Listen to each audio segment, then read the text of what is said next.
Restoran itu berdiri di salah satu sudut jalan ramai di kota kecil tempat Tika tinggal. Bangunannya tidak terlalu mewah, tetapi tata ruang yang hangat, aroma masakan yang menggugah, serta pelayanan ramah menjadikannya favorit para pelanggan. Tika membangun usahanya dari nol, dengan tangan sendiri. Ia terbiasa turun langsung ke dapur, mengawasi setiap detail, dari rasa masakan sampai senyum yang diberikan pramusaji. Setiap pagi, sebelum matahari meninggi, Tika sudah berada di restoran. Ia memastikan bahan segar datang tepat waktu, lalu berdiskusi dengan kepala koki soal menu harian. Para karyawan menghormatinya bukan hanya karena statusnya sebagai pemilik, tetapi juga karena ketelatenan dan kecerdasannya mengelola usaha.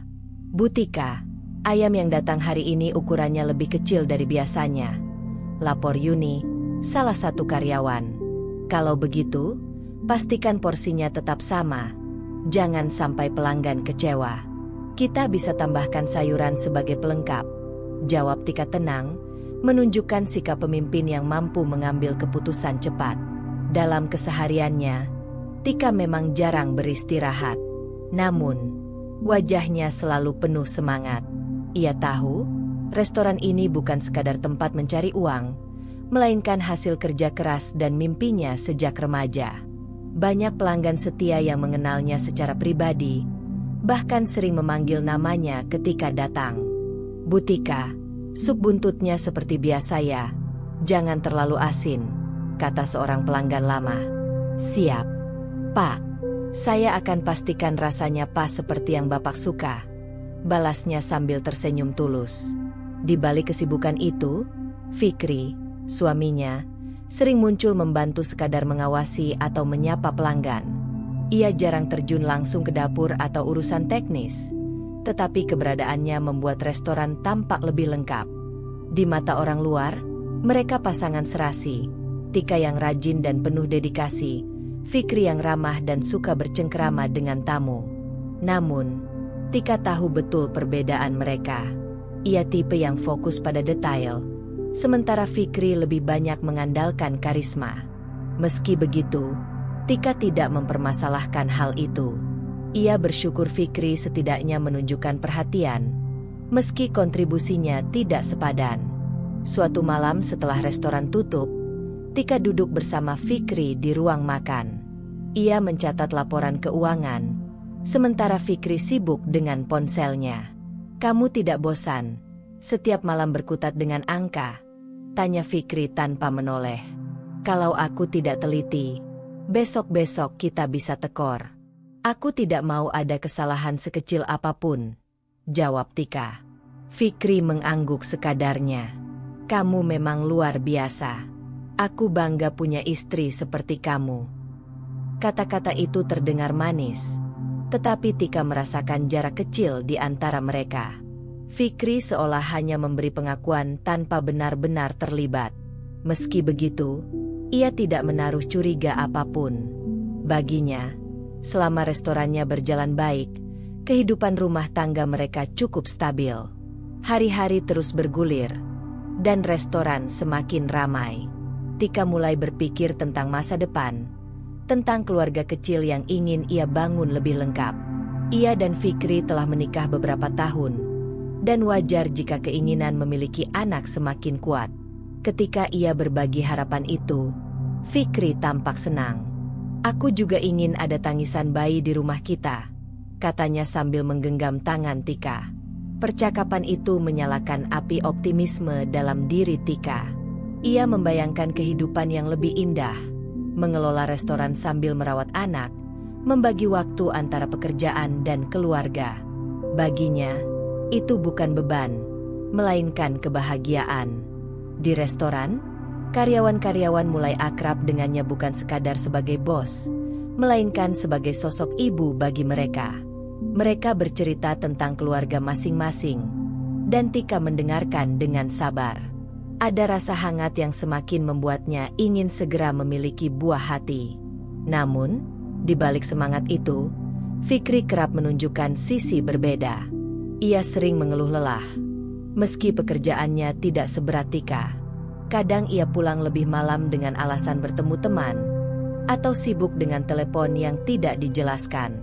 Tika tidak pernah mempermasalahkan, karena ia percaya suaminya. Suatu sore, ketika restoran hampir tutup, salah satu karyawan bergurau, "Bu, kalau nanti punya anak, siapa yang urus restoran?" Tika tertawa kecil. "Mungkin aku akan tetap mengawasi dari rumah. Restoran ini bagian dari hidupku." Candaan itu ternyata menancap dalam benaknya. Ia sadar, jika suatu hari ia hamil, tanggung jawab restoran bisa jadi terlalu berat. Tetapi ia tidak bisa membayangkan menyerahkan sepenuhnya pada orang lain.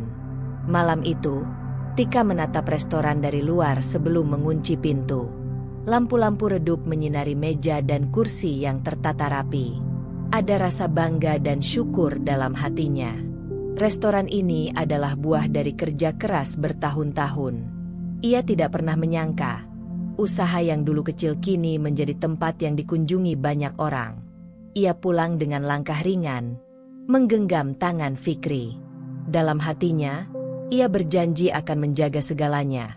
Usahanya, rumah tangganya, dan kelak keluarganya. Ia tidak pernah menduga masa depan akan membawa ujian besar yang mengubah semua harapannya. Kabar kehamilan datang pada suatu pagi yang cerah. Tika baru saja pulang dari dokter kandungan. Wajahnya berbinar-binar. Ia memegang selembar hasil pemeriksaan sambil menatap Fikri yang tengah menyeruput kopi di ruang tamu. "Mas," katanya sambil duduk di samping suaminya, "akhirnya doa kita terkabul. Aku hamil." Fikri sempat terdiam, lalu wajahnya berubah cerah. "Serius, Dik? Alhamdulillah. Akhirnya." Ia meraih tangan Tika, mencium keningnya dengan penuh haru.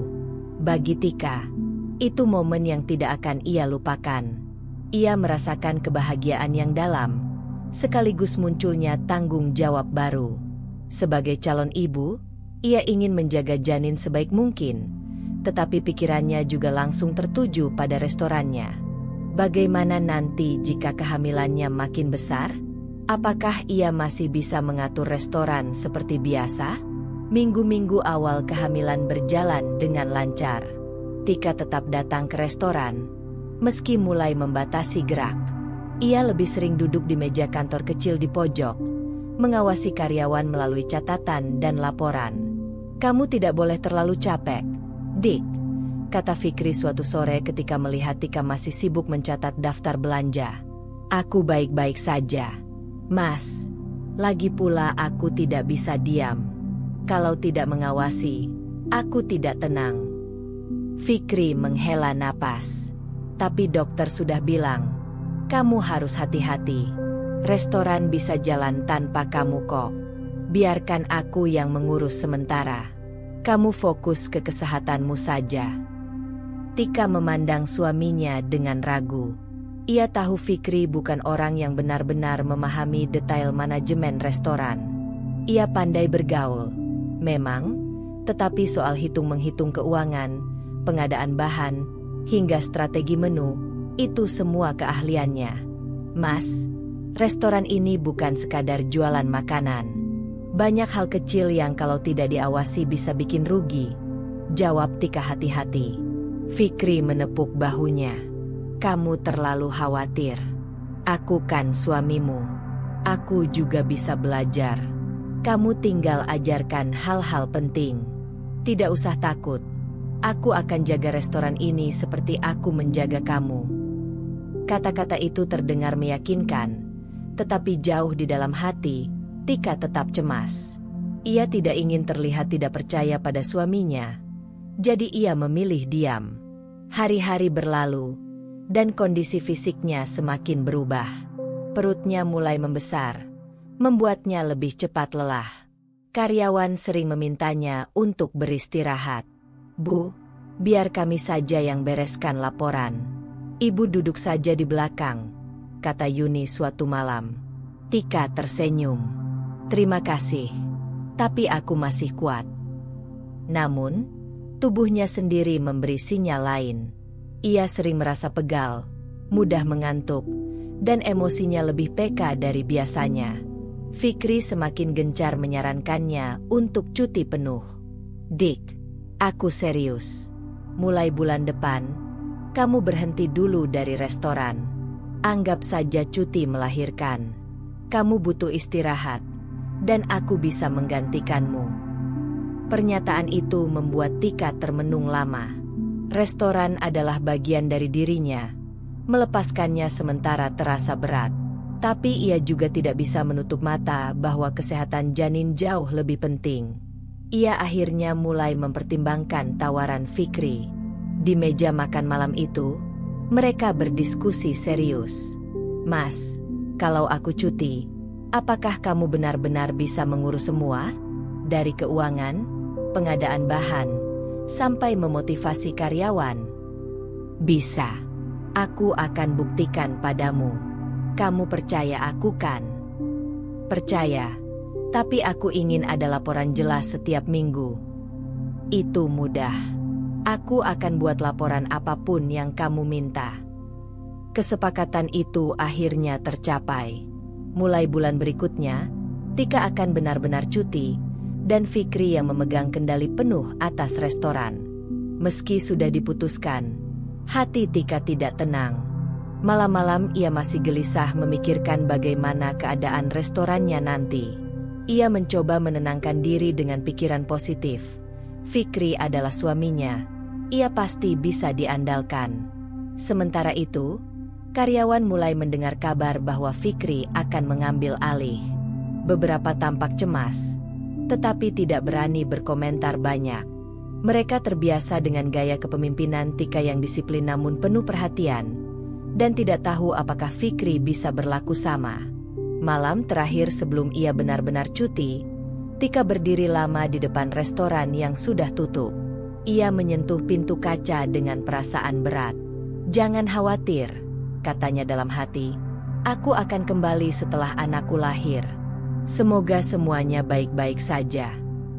Fikri merangkul bahunya. "Kamu tidak perlu takut, Dik. Aku akan menjaga restoran ini sebaik mungkin. Percayalah." Tika hanya mengangguk pelan, berusaha meyakinkan dirinya sendiri. Dalam hatinya, doa terus ia panjatkan agar keputusan ini tidak membawa penyesalan. Hari pertama cuti resmi tiba lebih cepat dari yang Tika bayangkan. Perutnya yang semakin membesar membuatnya cepat letih, dan dokter menegaskan pentingnya mengurangi aktivitas. Meski hatinya berat, ia tahu saatnya menyerahkan kendali restoran kepada Fikri. Pagi itu, Tika mengumpulkan seluruh karyawan di ruang tengah restoran sebelum jam operasional dimulai. Semua wajah terlihat serius. Mereka tahu pengumuman penting akan disampaikan. "Teman-teman," ujar Tika dengan suara lembut tapi mantap, "mulai hari ini aku akan benar-benar fokus pada kesehatan kehamilanku. Jadi, pengelolaan restoran sepenuhnya aku serahkan kepada Mas Fikri." Beberapa karyawan saling berpandangan. Mereka menghormati keputusan Tika, tetapi tidak bisa menyembunyikan kegelisahan. Mereka terbiasa dengan detail arahan Tika yang jelas dan adil. Fikri maju ke depan, tersenyum percaya diri. "Kalian tidak perlu khawatir. Saya akan meneruskan kerja keras Bu Tika. Saya ingin kalian semua tetap semangat seperti biasanya." Suasana menjadi canggung. Yuni, karyawan yang paling dekat dengan Tika, mencoba memberi semangat.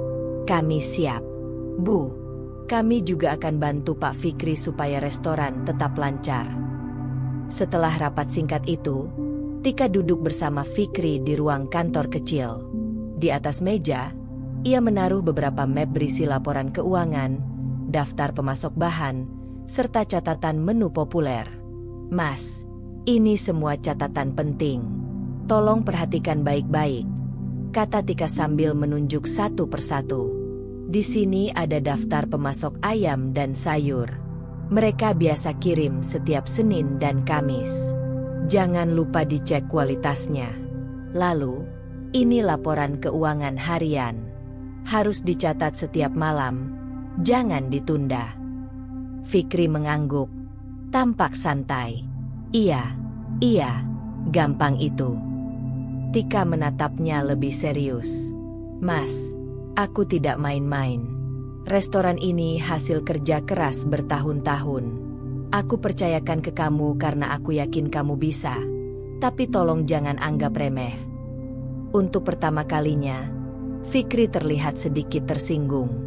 Dik, kamu ragu sama aku? Aku ini suamimu. Aku tidak akan merusak usaha yang sudah kamu bangun. Tika menarik napas panjang. Aku tidak ragu. Aku hanya ingin kamu benar-benar paham tanggung jawabnya. Perbincangan itu menutup serah terima yang penuh ketegangan tersembunyi. Tika tahu, ia tidak punya pilihan lain selain percaya pada Fikri. Hari-hari berikutnya, Tika mulai membiasakan diri berada di rumah. Ia mencoba menikmati waktu luang yang selama ini jarang ia miliki. Ia membaca buku tentang persiapan melahirkan, menulis catatan kecil untuk calon bayinya, bahkan sesekali menonton acara memasak di televisi. Namun, pikirannya sering kembali pada restoran. Setiap malam, ia menunggu Fikri pulang untuk menanyakan kabar. Bagaimana tadi di restoran, Mas?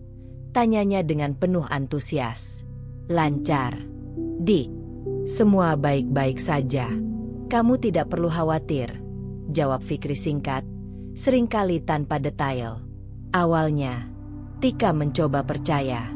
Ia tidak ingin terlihat cerewet, tapi lama-kelamaan ia merasa ada yang janggal. Laporan keuangan yang biasanya rapi tidak pernah ia lihat lagi. Setiap kali ditanya, Fikri hanya menjawab, "Nanti aku kasih, belum sempat disusun." Sementara itu, karyawan mulai mengabarkan hal-hal kecil lewat pesan singkat. Yuni menulis, "Bu, tadi Pak Fikri mengganti menu harian tanpa diskusi. Banyak pelanggan kaget." Atau pesan lain, "Bu, pemasok telat kirim karena pembayaran belum jelas. Kami bingung harus bagaimana." Tika merasa cemas, tetapi menahan diri. Ia berusaha memberi kesempatan pada Fikri untuk menunjukkan kemampuannya. Suatu sore, ketika Tika datang sebentar untuk memeriksa suasana, ia melihat perubahan. Musik di restoran lebih keras dari biasanya, dan Fikri duduk bersama beberapa temannya di meja pojok, tertawa keras sambil minum kopi. Karyawan tampak kebingungan melayani pelanggan yang mengeluh tentang rasa makanan yang berubah. "Mas, ini apa-apaan?" bisik Tika setelah menarik Fikri ke samping. "Kenapa? Aku hanya ingin suasana lebih hidup. Biar pelanggan merasa berbeda," jawab Fikri enteng. "Tapi pelanggan tidak terbiasa dengan ini. Kamu tidak bisa sembarangan mengubah tanpa melihat dampaknya. Kamu terlalu perfeksionis. Dik, biar saja. Aku punya gaya sendiri." Kalimat itu menusuk hati Tika. Ia sadar, kendali sudah benar-benar berpindah tangan. Dan meski berat, ia harus bertahan dengan keputusan yang sudah dibuat, cuti penuh. Malamnya di rumah, Tika termenung lama.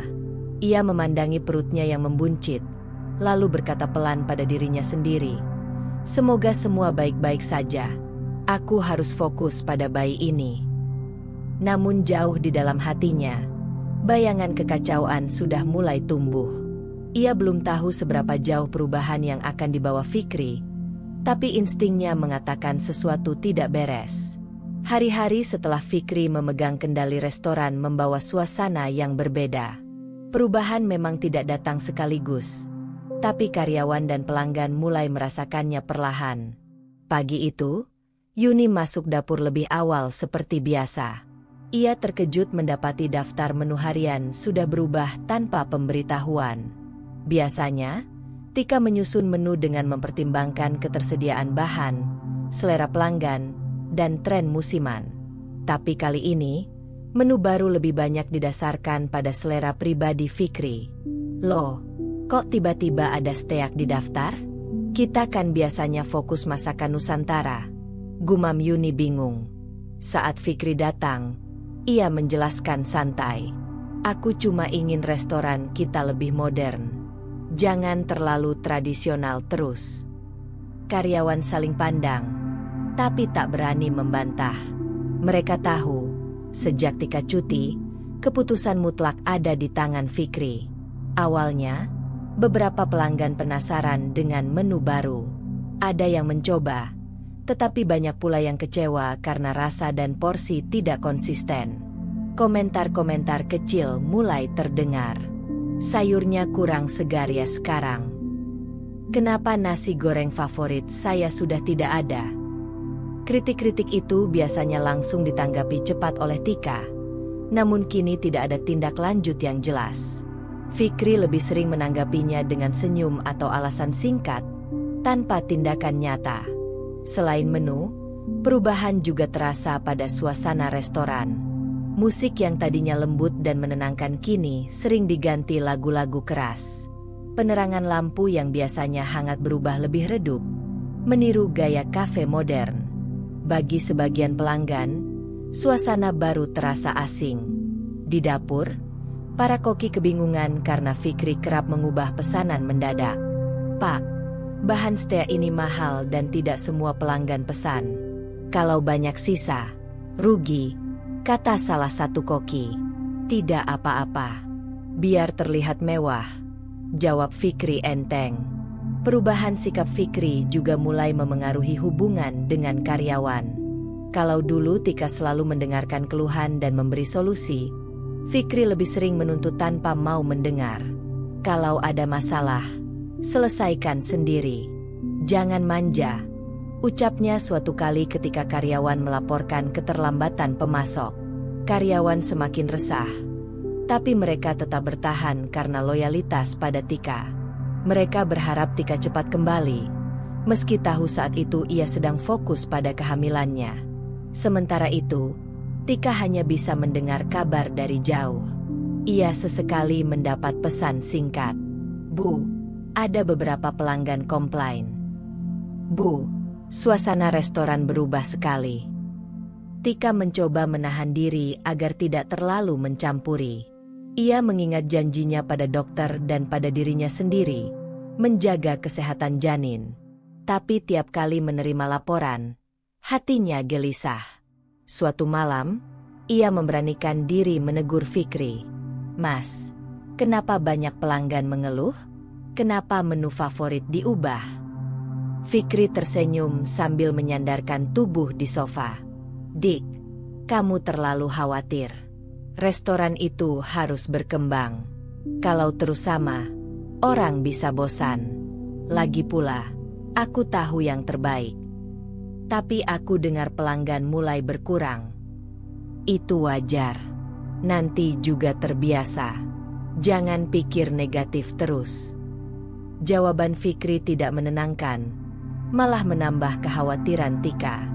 Ia merasa kehilangan kendali atas sesuatu yang selama ini ia rawat dengan penuh cinta. Perubahan lain yang lebih mencolok muncul di laporan keuangan. Biaya operasional membengkak karena bahan makanan premium yang dipilih Fikri, sementara pemasukan tidak naik signifikan. Saat Tika menanyakan, Fikri selalu berdalih, "Ini investasi. Nanti hasilnya terasa."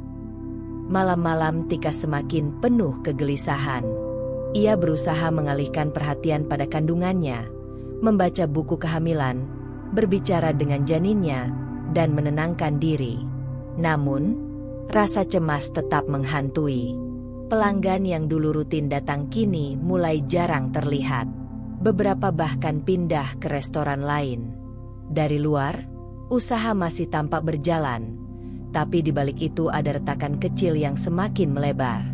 Karyawan yang setia diam-diam berjanji pada diri sendiri, mereka akan bertahan demi Tika, bukan demi Fikri.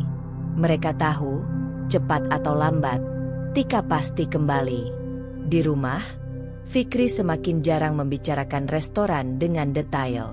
Ia lebih sering terlihat asyik dengan ponselnya, kadang pulang larut malam dengan alasan pertemuan bisnis. Tika mencoba percaya, meski hatinya mulai menaruh curiga kecil. Hari-hari terus bergulir, dan perubahan awal di restoran menjadi titik mula penurunan yang perlahan tapi pasti. Tika, meski berusaha kuat, tahu bahwa badai sesungguhnya mungkin sedang bersiap datang. Perubahan yang sebelumnya hanya terasa pada suasana dan menu restoran kini mulai menjalar ke hal yang lebih serius. Keuangan. Tika yang biasanya mencatat setiap pemasukan dan pengeluaran secara teliti, kini tidak lagi punya akses langsung.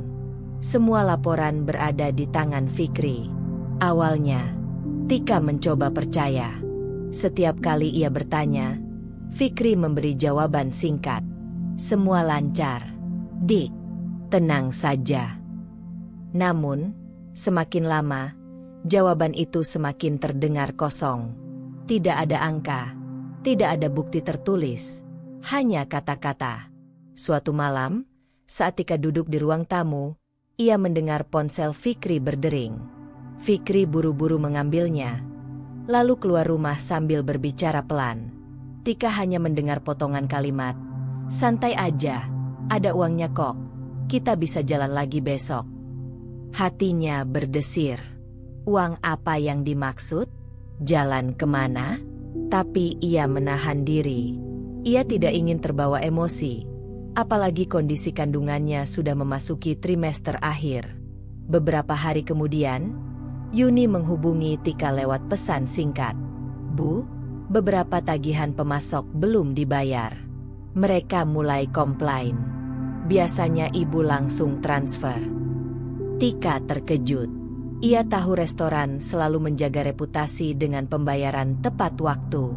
Ia mencoba menanyakan hal itu pada Fikri malamnya. "Mas, kenapa ada pemasok yang belum dibayar?" "Oh, itu cuma salah paham. Aku sudah urus. Besok selesai." "Benar. Benar. Kamu jangan stres. Ingat, kamu harus jaga bayi." Jawaban itu terdengar menenangkan di permukaan, tapi tidak menghapus kegelisahan Tika. Hari-hari berikutnya, Fikri mulai sering keluar malam dengan alasan bertemu rekan bisnis. Pakaian dan gaya hidupnya berubah.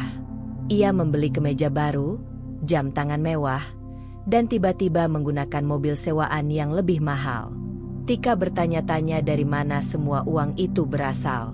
"Mas, kenapa beli jam baru? Bukannya mahal." "Ini cuma pinjaman dari teman. Dik, jangan khawatir." "Lalu mobil itu?" "Urusan bisnis. Supaya terlihat profesional di depan klien." Tika mencoba menahan kecurigaannya, tapi nalurinya sebagai pengusaha berkata lain. Restoran tidak mungkin mampu membiayai gaya hidup seperti itu jika keuangannya benar-benar sehat. Sementara itu, laporan pelanggan semakin memburuk. Banyak yang mengeluh pelayanan lambat, bahan makanan tidak segar, dan rasa masakan tidak konsisten. Sebagian besar karyawan mencoba menutupi kekurangan, tapi tanpa arahan jelas, mereka kewalahan. Suatu malam, kepala koki akhirnya memberanikan diri mengirim pesan pada Tika. "Bu, terus terang kami bingung. Pak Fikri sering ambil uang kas tanpa catatan. Katanya untuk urusan mendesak, tapi jumlahnya besar. Kami takut restoran rugi." Pesan itu membuat dada Tika sesak. Ia berusaha menenangkan diri, menarik napas dalam, lalu membalas singkat, "Terima kasih sudah jujur. Tolong jaga restoran sebisanya. Aku akan cari cara." Malam itu, Tika menegur Fikri lagi. "Mas, aku dengar dari karyawan, kamu sering ambil uang kas. Untuk apa sebenarnya?" Fikri menatapnya dengan nada defensif. "Kamu dengar dari siapa? Jangan percaya gosip. Itu semua untuk keperluan restoran." "Kalau memang untuk restoran, kenapa tidak ada catatannya? Kamu tidak percaya aku?" Suasana memanas. Fikri meninggikan suara, sementara Tika menunduk, menahan air mata. Ia tidak ingin bertengkar demi menjaga kandungannya, tapi luka di hatinya semakin dalam. Hari-hari selanjutnya, perilaku Fikri semakin jelas menunjukkan penyalahgunaan uang. Ia mulai terlihat di tempat hiburan malam bersama teman-temannya. Ada kabar beredar bahwa ia dekat dengan seorang perempuan muda yang bukan istrinya. Tika mendengar bisik-bisik itu dari karyawan yang kebetulan melihatnya di luar restoran. Meski sakit hati, Tika memilih diam. Ia sadar dirinya sedang hamil tua, dan emosi berlebihan bisa membahayakan bayi. Ia hanya bisa mencatat semua tanda yang muncul.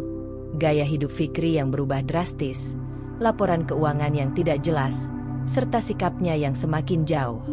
Di kamar malam itu, Tika menatap perutnya yang semakin besar. Ia mengelus lembut sambil berbisik, "Nak, sabar ya. Mama janji, semua akan baik-baik saja. Mama akan kuat demi kamu." Namun, jauh di lubuk hati, ia tahu badai sesungguhnya baru saja dimulai. Uang restoran yang seharusnya menjadi sumber kehidupan keluarga mulai bocor ke hal-hal yang tidak semestinya. Dan cepat atau lambat, kebenaran akan terbuka.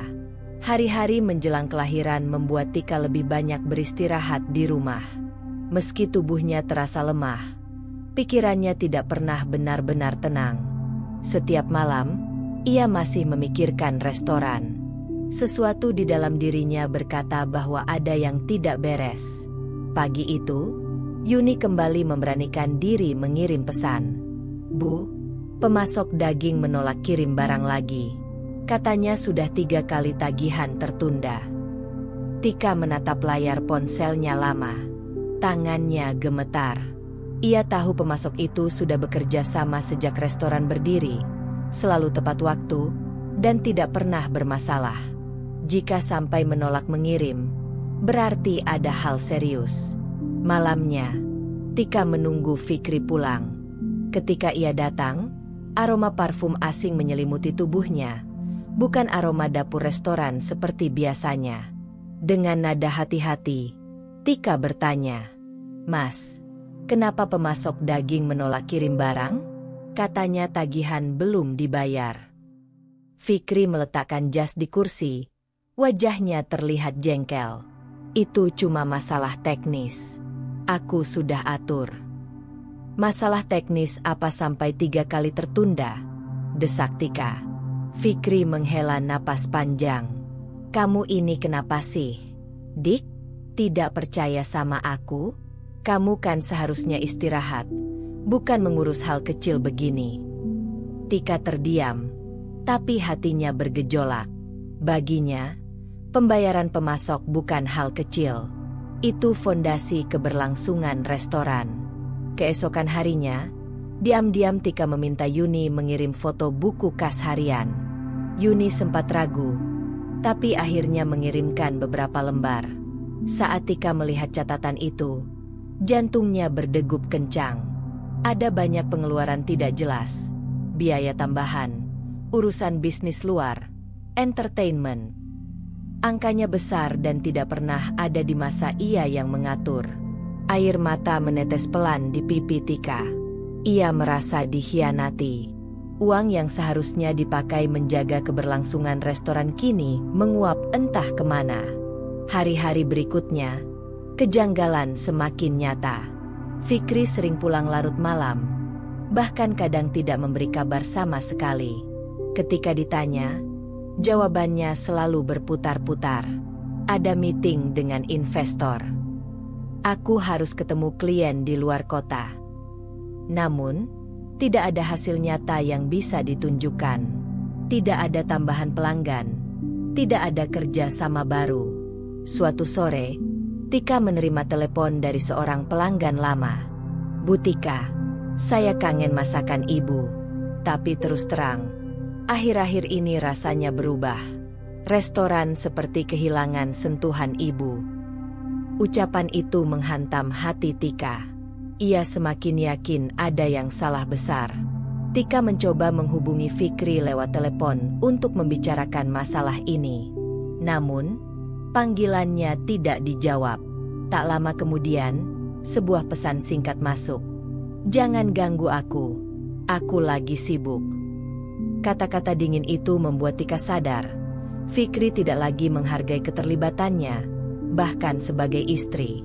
Malam itu, ia duduk sendirian di kamar, menatap meja kecil tempat map-map laporan restoran dulu selalu tersusun rapi. Kini, Meja itu kosong. Ia merasa seperti kehilangan sebagian dirinya. "Kenapa aku begitu mudah percaya?" gumamnya lirih. Tapi di balik kesedihan itu, muncul juga semangat baru. Tika tidak mau hanya diam. Ia tahu dirinya harus kuat, demi bayi dalam kandungan, demi masa depan, dan demi restoran yang sudah ia bangun dengan darah dan air mata. Keesokan paginya, Tika menghubungi Yuni lagi. "Yun, tolong kabari aku setiap ada yang janggal. Jangan takut. Aku butuh kamu jadi mataku di restoran."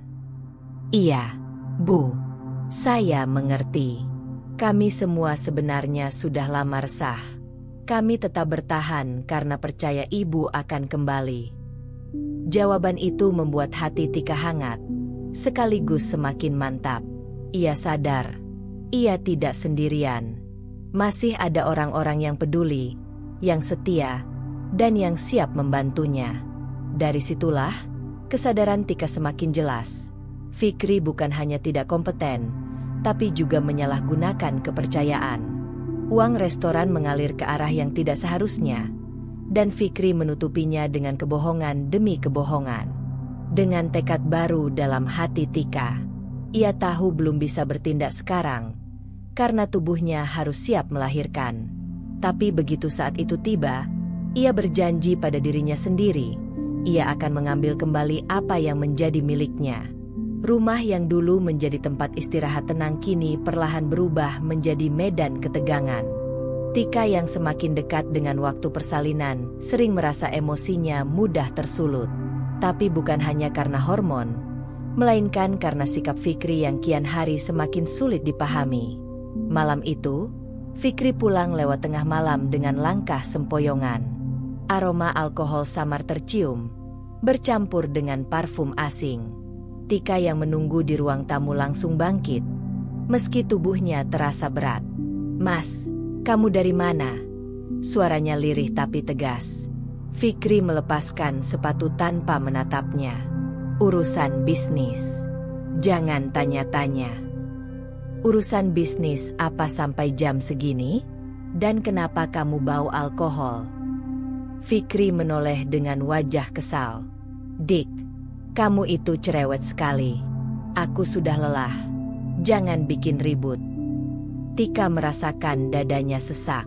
Ia ingin berteriak, tapi menahan diri. "Aku cuma butuh penjelasan. Aku ini istrimu.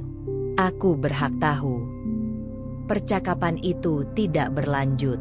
Fikri masuk kamar dengan langkah berat, meninggalkan Tika yang duduk sendirian di ruang tamu. Hari-hari berikutnya, konflik semakin sering muncul. Fikri mulai jarang memberi kabar kalau terlambat pulang. Telepon Tika sering diabaikan, dan jika dijawab pun hanya dengan nada dingin. Suatu pagi, ketika Tika meminta laporan keuangan restoran, Fikri menepis permintaannya. "Untuk apa kamu lihat? Kamu kan cuti. Percayakan saja semuanya padaku." Tapi aku merasa ada yang salah. Aku dengar pemasok belum dibayar. "Kamu dengar dari siapa? Karyawan? Jangan percaya mereka. Mereka suka melebih-lebihkan." Tika menatapnya dengan mata berkaca-kaca. "Kenapa kamu berubah, Mas? Dulu kamu yang minta aku cuti supaya lebih tenang. Tapi sekarang justru kamu yang membuatku tidak bisa tenang." Fikri menghela napas keras. "Aku tidak berubah. Kamu saja yang terlalu sensitif. Fokuslah pada kehamilanmu. Jangan campuri urusan restoran lagi." Kata-kata itu membuat Tika terdiam. Di satu sisi ia ingin percaya, tapi di sisi lain, hatinya berkata Fikri menyembunyikan sesuatu. Konflik rumah tangga tidak berhenti di situ. Hubungan mereka yang dulu penuh perhatian kini dipenuhi pertengkaran kecil. Tika merasa Fikri semakin jauh, sementara Fikri menuduh Tika terlalu curiga. Suatu sore, Tika mencoba bicara dengan lembut. "Mas, aku takut. Aku lihat kamu sering keluar malam. Aku dengar restoran bermasalah. Tolong jujur sama aku." Namun Fikri menjawab dengan sinis. Kamu tidak tahu apa-apa soal bisnis. Jangan sok pintar. Aku lebih tahu caranya mengelola usaha. Kata-kata itu menusuk hati Tika. Ia tahu dirinya yang selama ini membangun restoran dari nol. Dari dapur kecil sampai menjadi usaha yang dikenal banyak orang. Tapi suaminya malah meremehkan pengorbanannya. Konflik itu membuat jarak di antara mereka semakin lebar. Hubungan suami istri yang seharusnya saling mendukung menjelang kelahiran justru dipenuhi kebisuan dingin. Di tengah kesedihan itu, Tika menemukan kekuatan baru. Ia mulai menuliskan semua kejadian mencurigakan dalam sebuah buku catatan kecil. Kapan pemasok mengeluh, kapan pelanggan protes, kapan Fikri pulang larut, bahkan kata-kata kasar yang dilontarkan. Catatan itu menjadi pengingat bahwa ia tidak boleh lengah. Malam-malamnya dipenuhi doa. Sambil mengelus perutnya, ia berkata pelan, "Nak, Mama janji akan melindungimu. Mama tidak akan menyerah. Apapun yang terjadi, Mama harus kuat."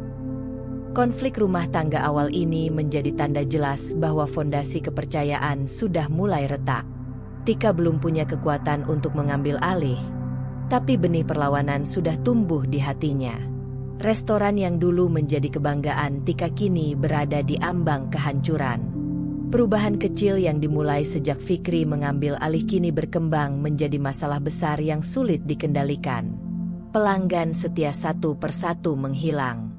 Menu favorit hilang dari daftar, digantikan hidangan baru yang tidak konsisten kualitasnya. Suasana restoran yang dulu hangat kini berubah bising dan kacau. Musik keras, pencahayaan redup, dan pelayanan tidak lagi rapi. Suatu siang, Yuni memberanikan diri menghubungi Tika lewat telepon. Suaranya terdengar panik. "Bu, hari ini banyak pelanggan marah. Ada yang bilang makanan terlalu asin. Ada yang mengeluh ayamnya bau tidak segar. Bahkan ada yang meninggalkan meja sebelum makanan datang karena menunggu terlalu lama." Tika menggenggam ponselnya erat. Perutnya yang sudah semakin besar terasa kencang karena tegang. "Yun, tolong tenangkan pelanggan. Katakan maaf sebesar-besarnya. Aku tidak bisa datang sekarang. Tapi tolong jangan biarkan restoran kosong." "Iya, Bu. Tapi terus terang kami kewalahan. Pak Fikri jarang di dapur. Beliau lebih sering duduk dengan teman-temannya di luar." Mendengar itu, air mata Tika jatuh tanpa bisa ditahan. Beberapa hari kemudian, kabar buruk semakin sering datang. Pemasok sayur menghentikan pasokan karena tunggakan pembayaran. Pemasok ayam pun menyusul, menolak mengirim hingga ada pelunasan. Akibatnya, dapur restoran tidak bisa beroperasi normal. Karyawan yang biasanya bersemangat kini bekerja dengan wajah murung. Mereka saling berbisik, takut restoran yang mereka cintai akan tutup. "Bagaimana kalau ini terus berlanjut? Kita bisa kehilangan pekerjaan," kata salah satu koki dengan nada cemas. "Kita bertahan saja dulu. Bu Tika pasti akan kembali," jawab Yuni dengan penuh keyakinan. Meski dalam hatinya ia juga tidak tenang. Situasi semakin buruk ketika laporan pelanggan muncul di media sosial. Foto makanan dengan caption pedas beredar. "Restoran ini sudah tidak seperti dulu. Jangan buang waktu dan uang kalian di sini." Komentar negatif bermunculan, meruntuhkan reputasi yang dulu dibangun Tika dengan susah payah. Sementara itu, Fikri tampak acuh. Ia masih sering pulang larut malam, dengan alasan mengurus investor. Namun gaya hidupnya justru semakin mewah. Ia membeli ponsel baru, sering memakai parfum mahal, dan tidak jarang menghilang beberapa hari tanpa kabar jelas. Tika yang mendengar semua kabar hanya bisa menggenggam perutnya erat. Ia tahu dirinya harus tetap fokus pada persalinan yang semakin dekat, tapi nalurinya sebagai pemilik restoran tidak bisa diam. Malam itu, ia mencoba bicara lagi dengan Fikri. "Mas, aku dapat laporan restoran kacau. Pelanggan pergi, pemasok berhenti, Bahkan ada yang menulis buruk di media sosial. Apa yang sebenarnya terjadi? Fikri mengangkat alis, tersenyum sinis. Ah, itu cuma masalah kecil. Media sosial itu penuh orang iri. Nanti juga hilang sendiri. Kecil? Mas, restoran itu hampir roboh. Itu bukan hal kecil. Dik, kamu tidak tahu dunia bisnis. Kalau mau sukses, harus berani ambil risiko. Kamu itu terlalu takut perubahan. Kata-kata itu membuat Tika terdiam. Ia tahu bukan dirinya yang takut, tapi Fikri yang tidak mampu menjaga apa yang telah ada. Puncak kekacauan benar-benar terjadi pada akhir pekan. Restoran yang biasanya penuh kini hanya dihuni segelintir pelanggan. Beberapa karyawan mulai terang-terangan mengeluh. Bahkan ada yang memutuskan berhenti karena tidak tahan menghadapi kondisi berantakan. Sore itu, Yuni mengirim pesan terakhir sebelum menutup warung makan kecil-kecilan di dapur restoran.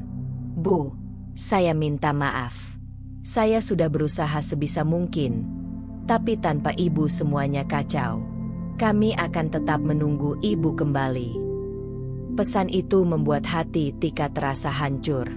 Ia tahu, badai sudah mencapai puncaknya.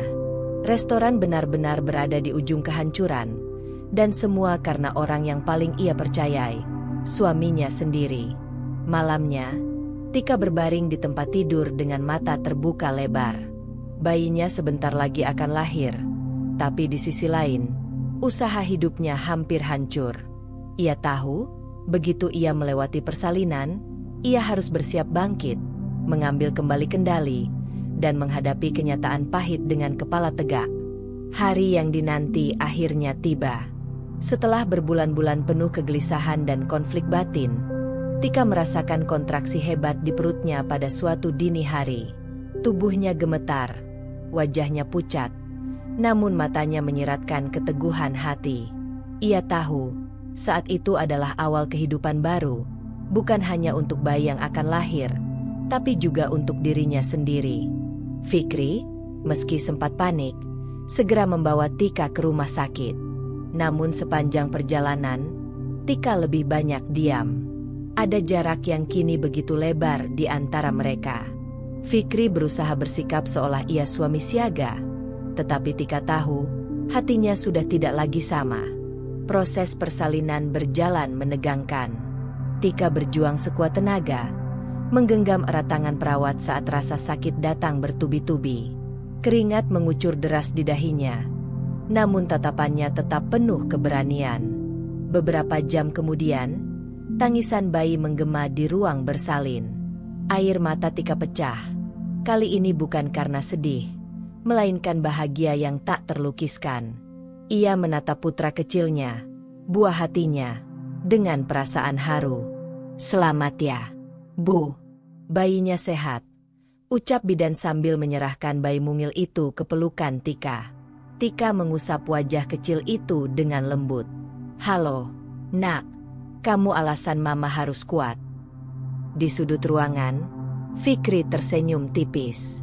Namun senyum itu terasa hambar. Ia menepuk bahu Tika sekilas, lalu sibuk dengan ponselnya. Sikap dingin itu kembali menegaskan jarak di antara mereka. Beberapa hari di rumah sakit, Tika menggunakan waktu untuk merenung. Setiap kali memeluk bayinya, ia merasa energi baru mengalir. Ketakutan dan kesedihan yang selama ini menekan perlahan tergantikan oleh tekad. "Mulai sekarang, aku tidak bisa lagi diam," batinnya. "Aku tidak hanya hidup untuk diriku, tapi juga untuk anakku. Aku harus melindungi dia dari kebodohan dan pengkhianatan ayahnya." Setelah pulang ke rumah, masa nifas memang membuat tubuh Tika lemah. Tapi pikirannya bekerja lebih cepat dari sebelumnya. Ia mulai menyusun rencana dalam diam. Restoran tidak boleh dibiarkan hancur. Ia sudah melihat cukup banyak bukti. Karyawan resah, pelanggan pergi, pemasok berhenti. Semua karena Fikri. Suatu malam, saat Fikri pulang larut dengan wajah lelah, Tika memeluk bayinya erat lalu berkata dengan suara pelan namun tegas. Mas, mulai sekarang aku tidak akan tinggal diam. Setelah aku pulih, aku akan kembali ke restoran. Fikri yang sedang membuka kemejanya menoleh cepat. Kamu, bukannya kamu cuti supaya fokus ke anak? Aku sudah terlalu lama percaya. Dan lihat apa yang terjadi. Restoran hancur. Nama baik kita rusak. Aku tidak akan biarkan itu terus berlanjut. Dik, jangan macam-macam. Kamu belum pulih. Aku lebih kuat dari yang kamu kira. Tatapan mata mereka bertemu. Tajam. Penuh ketegangan. Fikri mencoba menguasai keadaan dengan nada tinggi. Tetapi Tika tidak bergeming. Ia tahu, sejak bayi lahir, dirinya bukan lagi perempuan yang bisa dipermainkan. Hari-hari berikutnya, Tika mulai diam-diam meminta laporan dari Yuni. Ia menyuruh Yuni tetap mencatat semua pengeluaran, pemasukan, dan keluhan pelanggan. Walau masih lemah, Tika berbaring di tempat tidur sambil membaca catatan itu, mencari celah untuk bertindak. Dalam keheningan malam, Tika menulis di buku catatan kecilnya. Hari ini aku berjanji, untuk anakku dan untuk diriku sendiri, aku akan merebut kembali apa yang menjadi milikku. Restoran itu harus hidup lagi. Dan Fikri, dia harus bertanggung jawab atas semua yang sudah dia lakukan. Bayinya menangis pelan, dan Tika segera menggendongnya. Ia menatap wajah mungil itu sambil tersenyum getir. Nak, kamu akan jadi saksi bagaimana Mama bangkit. Kamu alasan Mama tidak boleh menyerah. Bab ini menutup dengan tekad baru yang membara di dalam hati Tika. Lelah dan sakit pasca melahirkan tidak menghentikannya. Justru kelahiran anaknya menjadi titik balik. Awal dari kebangkitan seorang perempuan yang siap merebut kembali kendali hidup dan usahanya, meski harus berhadapan dengan suaminya sendiri. Beberapa minggu setelah kelahiran bayinya, Tika mulai pulih perlahan. Tubuhnya memang belum sepenuhnya bertenaga, tapi semangatnya semakin kuat. Ia sudah mantap untuk kembali mengurus restoran. Namun, sebelum sempat mengambil alih penuh, satu rahasia besar yang selama ini hanya berupa kecurigaan akhirnya terkuak dengan jelas. Perselingkuhan Fikri. Awalnya, tanda-tanda itu muncul lewat desas-desus karyawan. Suatu sore, Yuni mengirim pesan dengan hati-hati. Bu, saya minta maaf harus menyampaikan ini. Beberapa karyawan lihat Pak Fikri sering bersama seorang perempuan. Mereka bertemu di kafe, kadang di hotel. Saya takut ibu tidak percaya, tapi saya tidak bisa diam. Tika membaca pesan itu berulang kali. Jantungnya berdetak kencang, seolah menolak menerima kenyataan. Namun, nalurinya berkata bahwa inilah potongan terakhir dari teka-teki yang selama ini membuatnya gelisah. Malamnya, Tika memberanikan diri bertanya langsung. Saat Fikri pulang larut dengan wajah lelah namun pakaian rapi, Tika menatapnya dalam-dalam. Mas, aku tanya jujur, kamu selingkuh? Fikri terkejut sejenak, tapi cepat menutupinya dengan tawa sinis. Kamu gila, Dik, itu cuma fitnah. Fitnah dari siapa? Dari karyawan yang melihatmu sendiri. Apa kamu lebih percaya kata orang lain daripada aku, suamimu? Tika terdiam, menahan emosi.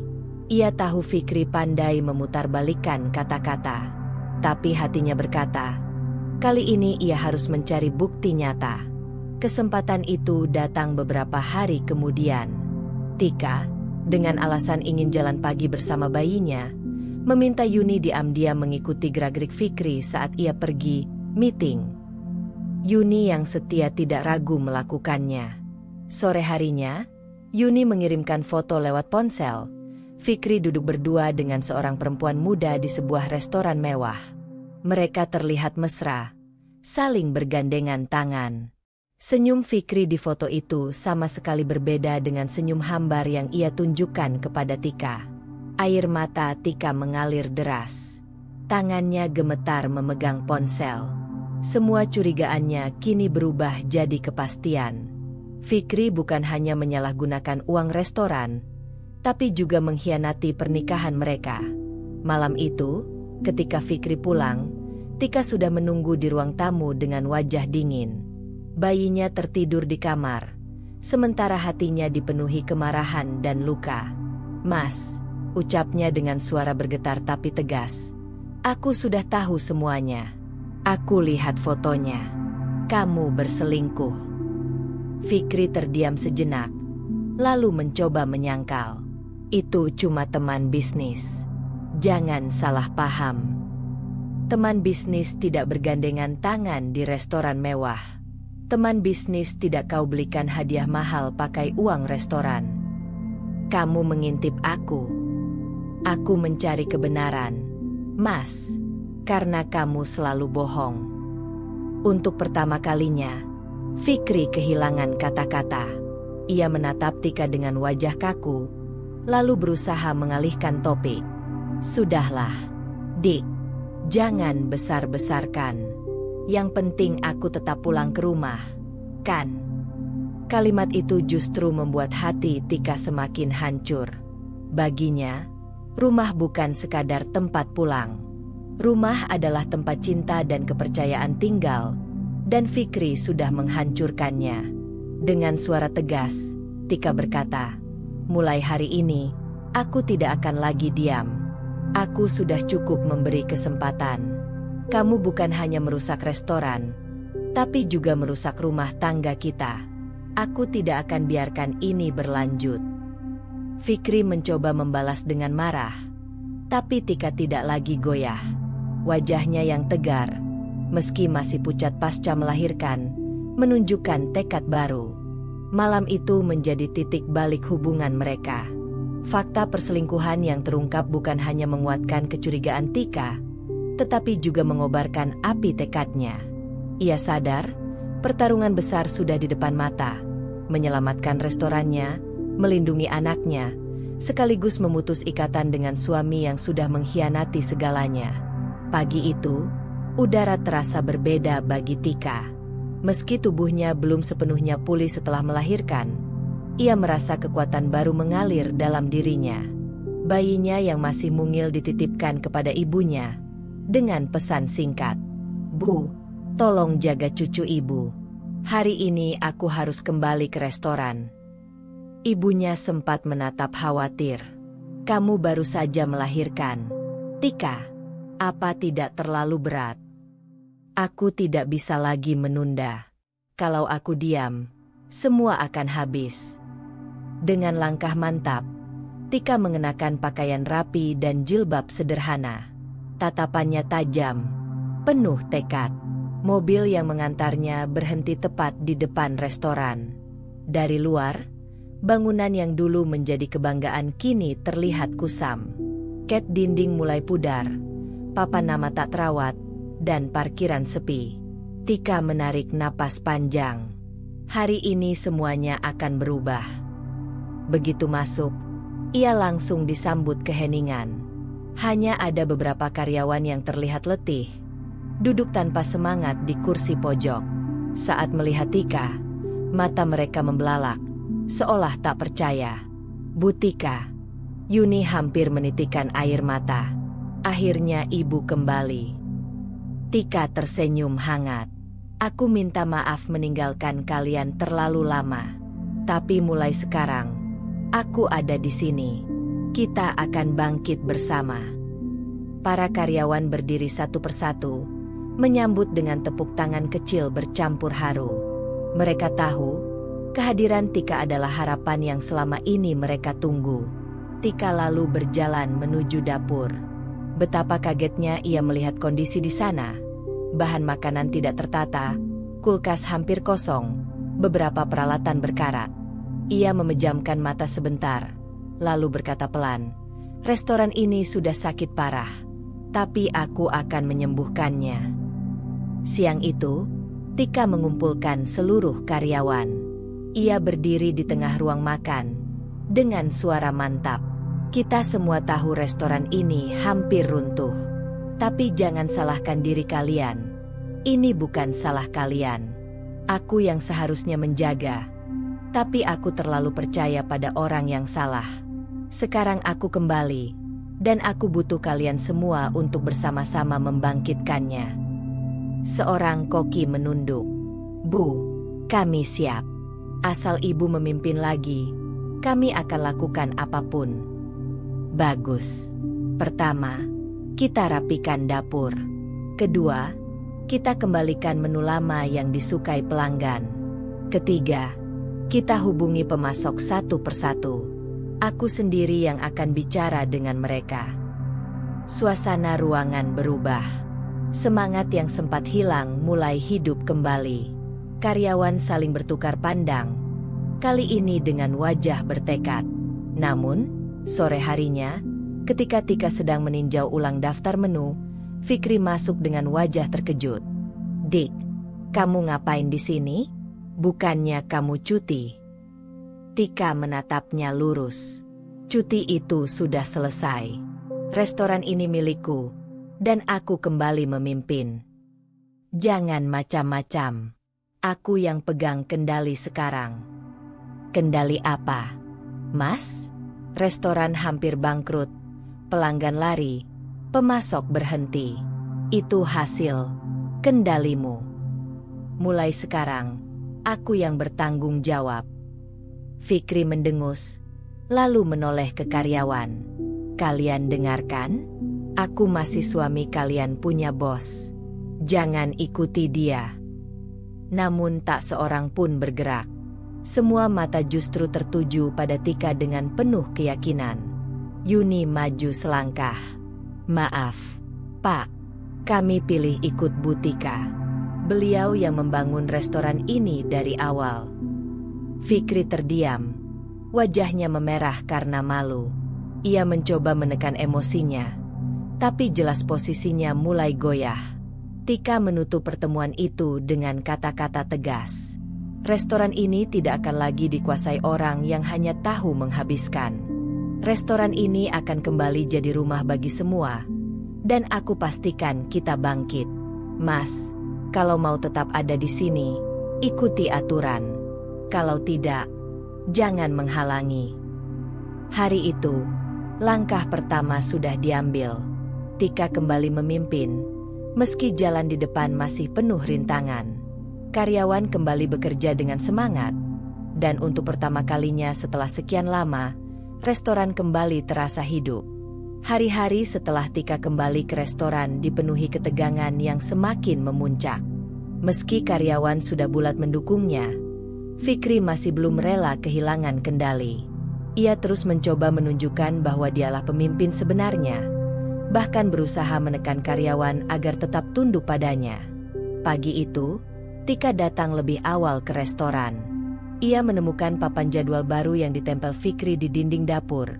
Jam kerja diubah sepihak, beberapa karyawan dipaksa lembur tanpa tambahan bayaran, dan menu baru kembali ditambahkan tanpa persetujuannya. Tika menatap tajam jadwal itu. Masih juga kamu main kuasa sendiri, gumamnya. Saat Fikri masuk dengan wajah percaya diri, Tika langsung berdiri menantangnya di depan karyawan. Mas, mulai hari ini semua kebijakan harus lewat aku. Restoran ini aku yang bangun, aku yang tahu pelanggan, dan aku yang tahu apa yang terbaik. Fikri tersenyum sinis. Dik, jangan lupa siapa suamimu. Nama restoran ini masih atas nama kita berdua. Aku punya hak yang sama. Hak bukan berarti seenaknya merusak. Semua orang di sini tahu siapa yang membuat restoran ini hampir bangkrut. Yuni maju mendukung. Pak, maaf. Kami lebih percaya pada Bu Tika. Beliau yang mengerti kerja dapur dan pelanggan. Kami tidak sanggup lagi dengan aturan Bapak yang berubah-ubah. Fikri menoleh dengan tatapan tajam. Jadi kalian semua membelot? Tidak ada yang membelot, jawab Tika dingin. Mereka hanya memilih siapa yang benar-benar layak memimpin. Suasana memanas. Beberapa karyawan tampak gelisah. Takut perseteruan itu berujung bentrok. Namun Tika tetap teguh. berdiri dengan kepala tegak, sementara Fikri semakin tersudut. Untuk mempertahankan gengsinya, Fikri mencoba jalan lain. Ia mendatangi beberapa pemasok dengan janji manis, berharap bisa mendapatkan dukungan finansial. Namun sebagian besar pemasok menolak, karena sudah muak dengan cara Fikri menunda pembayaran. Sebaliknya, Tika mengambil langkah nyata. Ia menelpon satu persatu pemasok, meminta maaf dengan tulus, dan berjanji melunasi tunggakan dalam waktu tertentu. Sikap jujurnya membuat para pemasok kembali percaya, meski dengan syarat ketat. "Bu Tika, kami percaya pada ibu, bukan pada suami ibu," kata salah satu pemasok. "Kalau ibu yang memimpin, kami siap kembali." Berita itu cepat menyebar.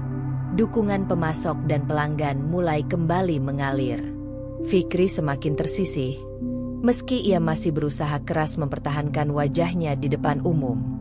Konflik pun memuncak saat suatu sore Fikri memaksa mengadakan pertemuan karyawan tanpa sepengetahuan Tika.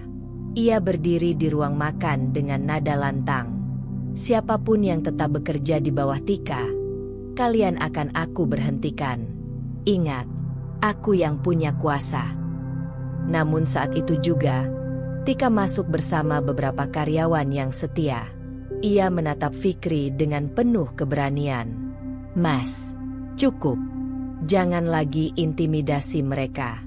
Kalau ada yang harus pergi dari restoran ini, itu bukan mereka, tapi kamu." Kata-kata itu membuat ruangan hening. Semua orang terdiam, menunggu apa yang akan terjadi selanjutnya. Fikri terlihat marah besar, tapi kali ini posisinya jelas kalah. Tidak ada lagi karyawan yang mau berdiri di sisinya.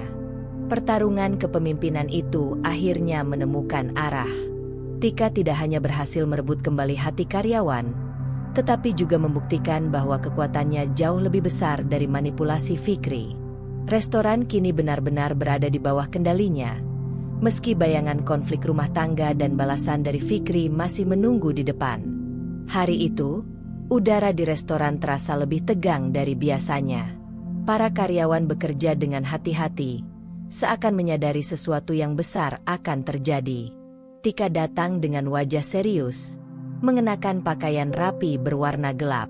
Matanya tajam, penuh tekad, berbeda dari hari-hari sebelumnya.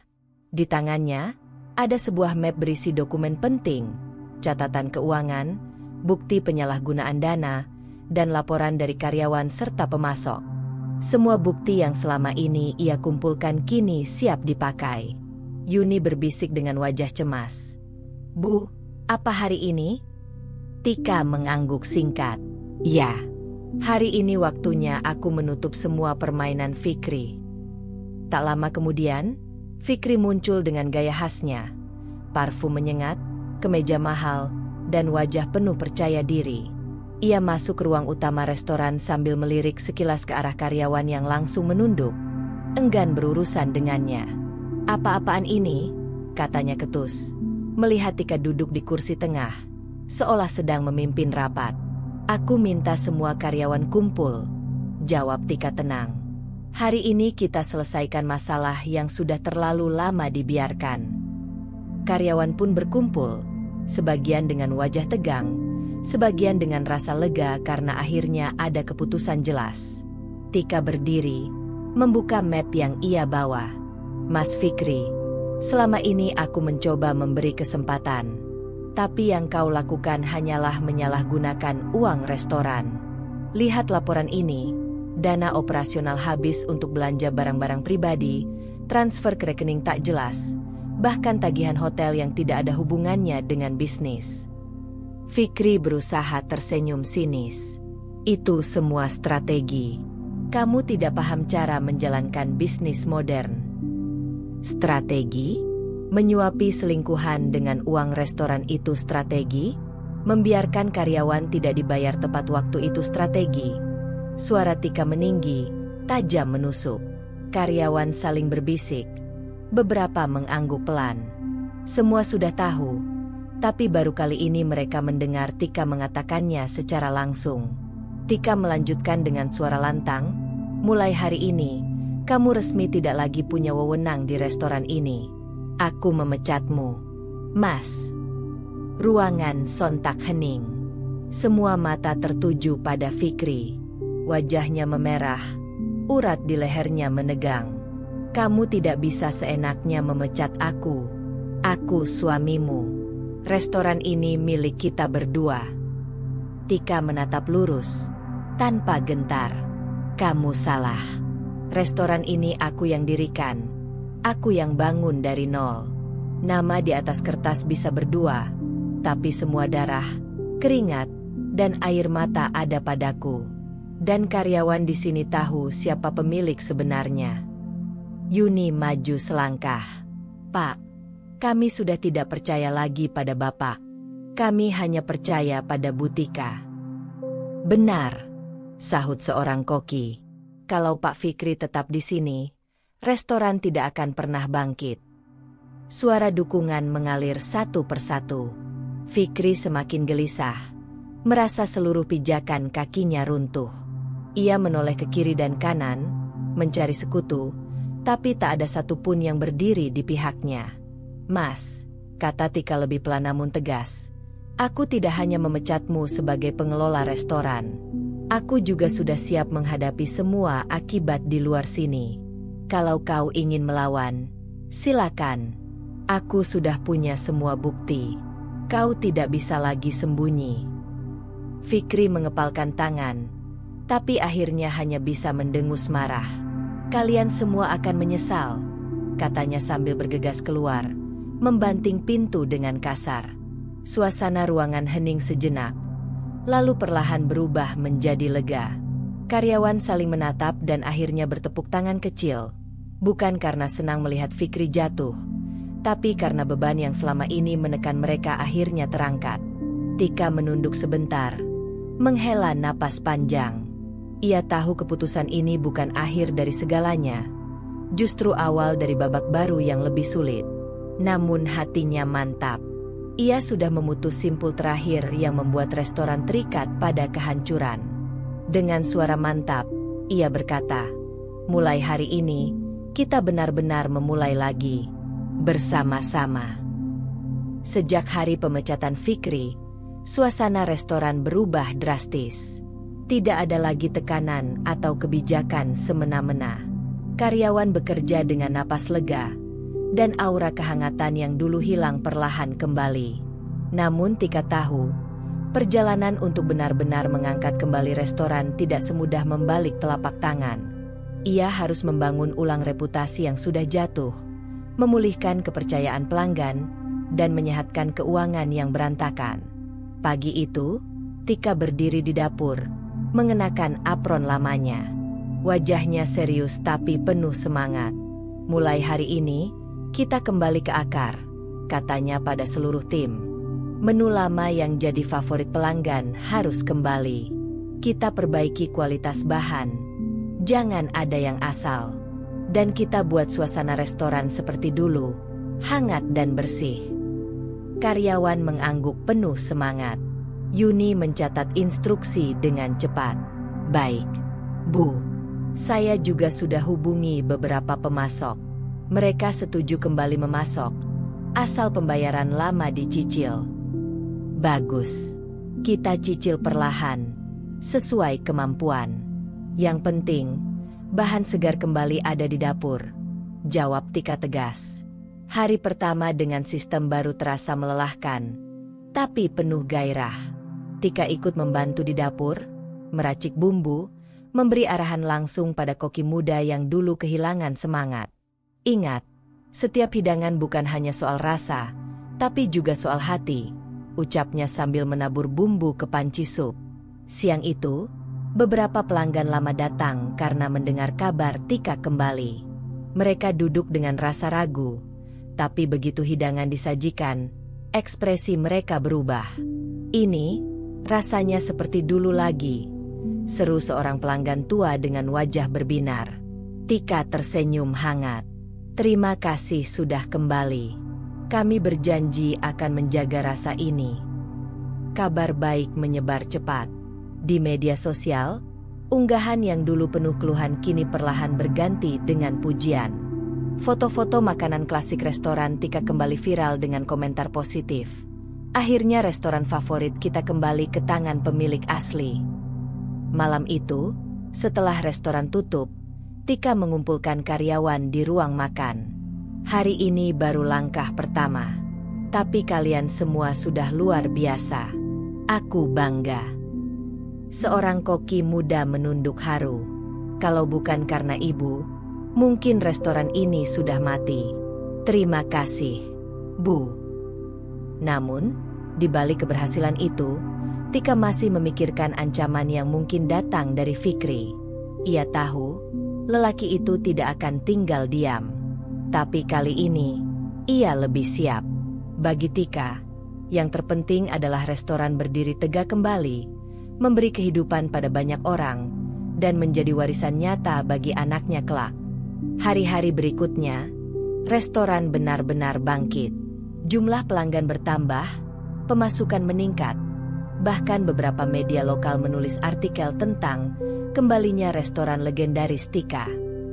Setiap artikel itu membuat Tika semakin yakin bahwa keputusan kerasnya memecat Fikri adalah jalan yang benar.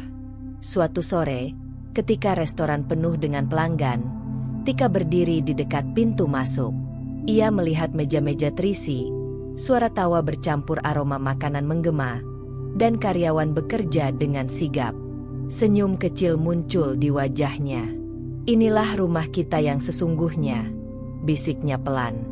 Yuni mendekat, tersenyum puas. Bu, restoran kita sudah benar-benar hidup lagi. Tika mengangguk.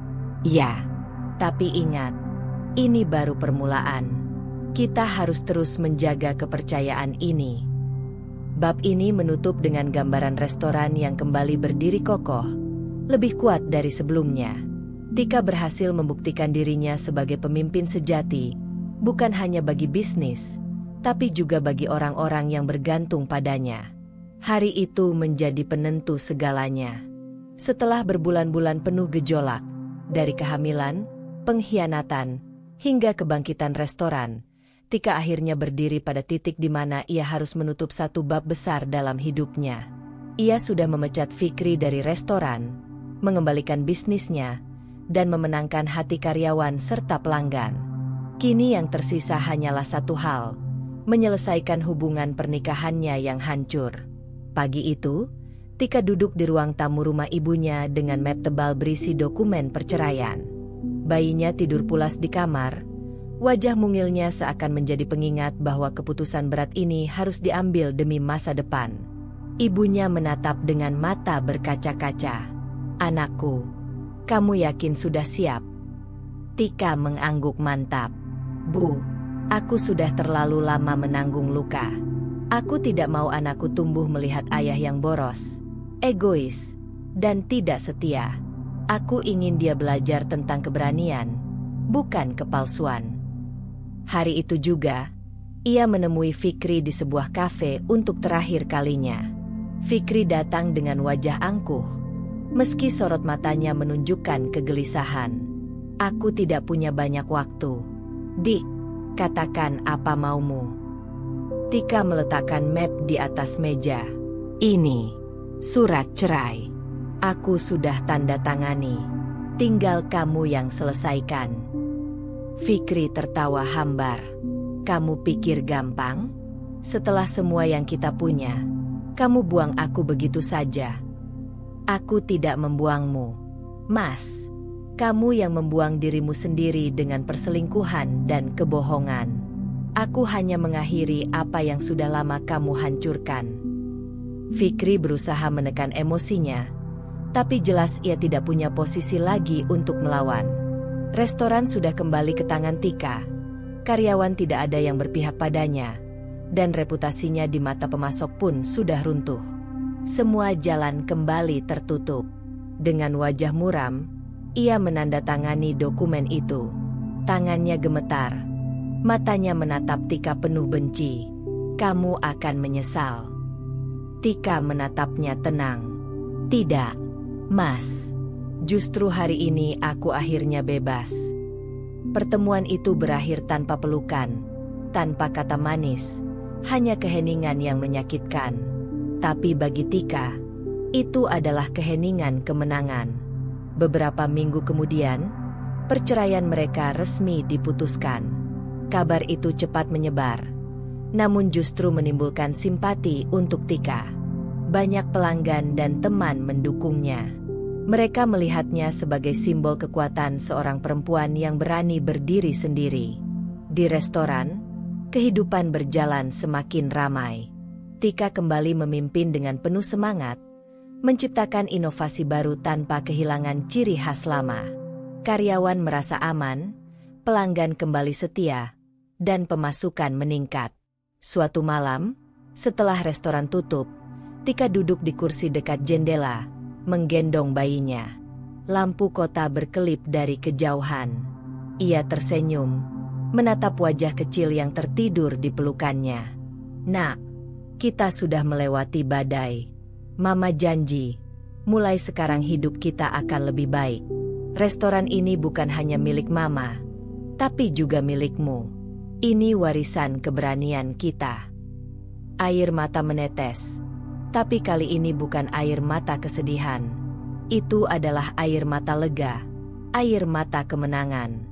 Kehidupan Tika kini benar-benar berbeda. Ia bukan lagi perempuan yang harus pasrah atau bergantung pada suami yang mengkhianati. Ia berdiri sebagai pemilik restoran yang sukses, seorang ibu yang tangguh, dan seorang perempuan yang membuktikan bahwa kekuatan sejati datang dari keberanian untuk bangkit.